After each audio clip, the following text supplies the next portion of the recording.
Welcome back to Born to Praise TV channel. We are created to praise and worship God.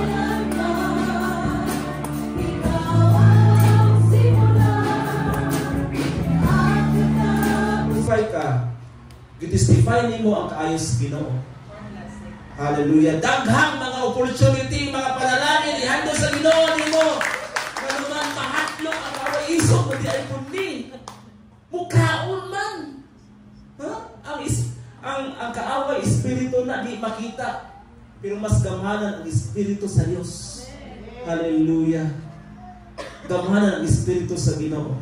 Munang proclaiming, testifying the goodness of God. Hallelujah. Sunod Domingo mga igsoon, mo testify tas kaayos Ginoo. Hallelujah. Ato ang pamatud-an nga ang Ginoo nagtrabaho sa ato kinabuhi. Nga nagkaon gyud ta og pulong sa Ginoo kada adlaw. Di kasi gyud ta kaog bukas. Amen. Hallelujah. Ikatulo, leading others to Christ. Imong gidala, gigiyahan ang usa ka tawo nga mga lagad sa Dios. Mouni ang mga pahimuot sa Ginoo.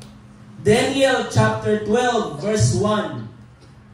Ang usa ka tawo nga makakabig og kalag bisan usa mudan-ag ang iyang kahayag sama sa bituon. Munang lead others to Christ. Kanang imong uyab nga wala pa diya kang Kristo dalaan na. Kinsa man imo dalaan na? Ikaw mo daton? Dungo-dungo na sila. Imo na nang una-una. Imuha na nang una-unaon. Unsaon imo pag-lead ning tawhana diha kang Kristo. Kay kung ikaw gani ili mga igsoon, mamislead yung ka. Usahay operahan ang ato ang kadasig. Usahay malita na unta kanang momentum nato nagsigi-sige na in fact one of these days nakahina na wala nimo na gi work out. Wala nimo na pakganga. Masurprise na ka one of these days. Break ka na kas Ginoo. Di ba? Kisa may na mga uyab diri. Mailhan ba yan nato natong uyab na nagluib na nato? Balas ay na sa pagtagad. Tinagaling nga good morning. Tinagaling mo simba. Muna be careful ha. Be careful. We are in the battle. We are in the last days. Hilagtan sa yawa, sa kaaway, ang mga taong matinud-anon sa Dios. Di na siya manghilabot atong wala sing harian sa Ginoo. Birahanay portion na. Birahanay. So kung ikaw magpabira, so di ka makalid, makamislead ka. Yang ato ang goal din sa to glorify the Lord is to lead others to Christ. Dili sa kalibutan. Amen. Giyahan na to sila.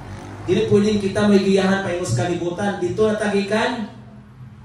Kaya ang tanan mga taong patay na diha mga igsoon, diha kang Kristo. That means na wala na'y appetite sa kalibutan. Amen. Di na kaganahan. Sa una, gusto kang mudisko, makulaw ka, pero karon nanan ka sa Ginoo. Di mapuna mawala tanan. Dili mapuna immediately mawala. Hinahinay na siya. Ako sa una mga igsoon, ako di mapodisko. Pero sukal, puwerte. Pabuntakan ko, mag-New Year ko diya sa sugalan. Muna akong kinaya sa una. Pero wala pa mina nawala. Hangtod nga nakawala siya nga nakawala. Kaya nga naman, hangtod nga dito ko nagpailalom na sa bautismo mga igsoon, dito na nato nabalaan, dito na nato na experience, dito na nato na feel. Dili nakaganahan mo fellowship o mo belong sa kalibutan na imuhang gibiyaan kaniadto. Dili o dili na. O wala ang imong appetite. Ang imo nang kadasig, ang imuhan ng gugma na ana sa buluhaton sa Diyos. Sa aming pagsimba, pag-lead others to Christ, pag-ampo, pagpamalando sa pulong sa Ginoo, labi na sa pag-proclaim, pag-preach the good news of God. Sama ni Apostle Paul, nag-preach siya sa good news of salvation. Next, extolling God for His virtues, such as His love, mercy, power, creativity, and way of life. Extolling ganit pagpataas. Kasi yung magpataas, dili lang imong kaugalingon. Sama ni Apostol Pablo nga, iya lang ikalimtan ang iyang kaugalingon para lang maproteksyonan para sa kapakanan sa tanan, sa uban. Nalimot siya siyang kaugalingon, iyahang gihatagan o bili ang uban, rather siyang kaugalingon. Munang iyahang gi-extol, extolling God, gipataas ang Dios para sa buluhaton. Sa maayong trabaho, sama siyang gugma, kaning gugma o sa ka-virtues. Kinaiya, kaluoy, gahom, creativity, pagpamuhat mga igsoon mo, wala nang buhat sa uban. Dayon ang pamaagi sa kinabuhi. Mga igsoon, ang pamaagi sa kinabuhi magdepende na sa imong positive outlook. Magdepende na sa imong gihuna-huna nga maayo po, pero kung dautan ang atong yuna-una, wala tay way of life. Kaya kisa natin kinabuhi, kisa na itong kinabuhi. Kisa kinabuhi, si Jesus Christ, si Jesus Christ, maalamon man. Muna wag yun siya nasipyat. Nakita di man ta maalamon, sigitan kasipyat. Ano sa tamay mong maalamon? To fear of the Lord is the beginning of wisdom. Ang pagkahadlok sa Diyos, kung sinugdan sa kaalam. So kung hadlok ka sa Ginoo, that means nga dili nimo pakyason si Lord. Labi na sa adlaw nga Domingo. Pagpaki si Lord mga igsoon. Hallelujah. Next, thanking Him for His plan of salvation and Christ's sacrifice. Pasalamatan nimo ang Dios sa iyahang planos kaluwasan. No? Mo ni ultimate plan of God, kining kaluwasan mo ni purpose mo ni ang plano sa Ginoo. Pinaagi sa sakripisyo sa usa ka tawo nga mao si Kristo. Amen. Isa ikapila pa ta mga igsoon magsakripisyo, sundo nato si Jesus Christ na panahon sa adlaw nga Semana Santa usa pa ta moduol sa church dili na mao. Gibuhat ni Jesus Christ kausara sa usa ka higayon. Gitrabaho ni Jesus Christ ang kaluwasan ug hangtod karon available sa tanan nga motuo. Salamat sa Ginoo nga ikaw gidawat ug giduol sa balay alampuanan aron ikaw ug ako makatagamtam makabalo kay ikaw di ay giluwas ug usa ka sa plano sa Dios nga luwason. Hallelujah. Alang sa itong conclusion mga igsoon, when God is your reason to live, kung ang Diyos mao'y imong rason sa pagkinabuhi, you will never have a reason to live. Wala kay lason nga muundang sa pagpangalagad sa Ginoo. Kay unsa man imuhang tapuson, wa kay gisugdan. Diba? O kuwan kay paminaw, adin na ko Lord, di na ko mangalagad nimo paghilom. Naa kay gisugdan. Si kag ingon-ingon diha adin na ka, wa kay gisugod. Amen. Muna nga kung imong gisugdan uban ang Ginoo, ya siya ang rason nga nabuhi ka. Bisan gani sa paghuna-huna igsuon nga muundang ka, dili na nimo buhaton. Dili o dili na. Bahala kinsay mo ingon nimo nga undang na di. Wa makisweldo. Undang na diha na nagkapagtrabaho ikaw ra gama, ikaw ra. Wala man katrabaho ana. Undang na diha layo kay itong isbahan mo na simbahan diri duol. Di pa kamo kalabak ihang dapita. Sayon ra dinhi. Wa misingil diri ka. Igsoon, bisan anak na lang higayon na, di na rin mo mabuhat because you love God. Amen. Hallelujah. Pwede ba tayo matindog, igsoon? Ang kinabuhi, usa ka misteryo. O kay misteryo man ang kinabuhi, igsoon. Kay what a alis, matag-iyas kinabuhi. What if Usa din ang adlaw di na ta makita.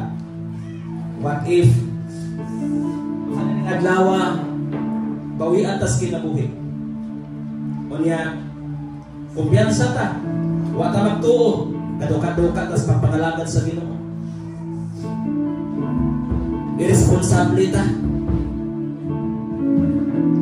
Ibiyaan na to ang gusto sa Ginoo nga nagpatuyan tas tong kaugalingon. Para nimo okay lang makasimba, pero pagdili. Paligsuon ang una-una na what if bawian kas Ginoo sa kinabuhi nga gihatag niya nimo.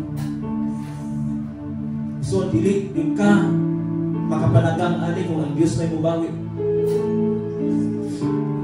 Pagpalangga kas Ginoo.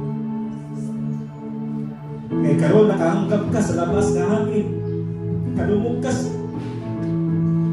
pagkamaayos Ginoo. Ibutang sa una-una igsoon. Dili nimo badala ang imong ipanikamutan sa kinabuhi sa human sa kamatayon. Ang gusto sa Ginoo sa nagyon. Sama sa Ginoo ni David. Na usa sa akong pangandoy nga mupuyo sa balay sa Ginoo hangtod sa ako ang katapusan sa kinabuhi. So sa imong pagbarog diha karon una-una pag-ayo. Unsay pinaka-importante o bililhon sa imong kinabuhi? Ang imong trabaho, ang imong pamilya, ang imong mga amigo o amiga. Kung importante na siya, labaw sa Ginoo. Pero huwag kay isugdan sa pagpangalagan sa Diyos. Pwede kang mag-quit right now. Pwede ka di ka mangalanggan sa Ginoo kay huwag mo ka nakasugod. Apan kung gihigugman nimo ang Dios, kung ang Dios na higugman diha kanimo. Padayon. Hallelujah. Padayon sa pagtawag sa Dios, pinaagi nini malipayon ang Ginoo nga motubag sa imong mga pag-ampo right now. So lahi ang Dios. Makita nimo ang pagkamatinud-anon sa Ginoo, wa nimo masayri kaniadto. So lahi ang Dios.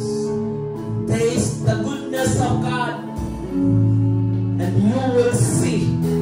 Makita nimo igsoon ang iyang pagkadako o ang iyang pagkahalanggon. Hallelujah. Yes, Lord. Bayaw imong mga kamot igsoon. Sumba ang Diyos. Demoni ang kalipay. Kalipay sa atong amahan. Kaya mga anak mo dahil kaniya. Hallelujah. Thanks for watching. Please don't forget to subscribe, like, and share.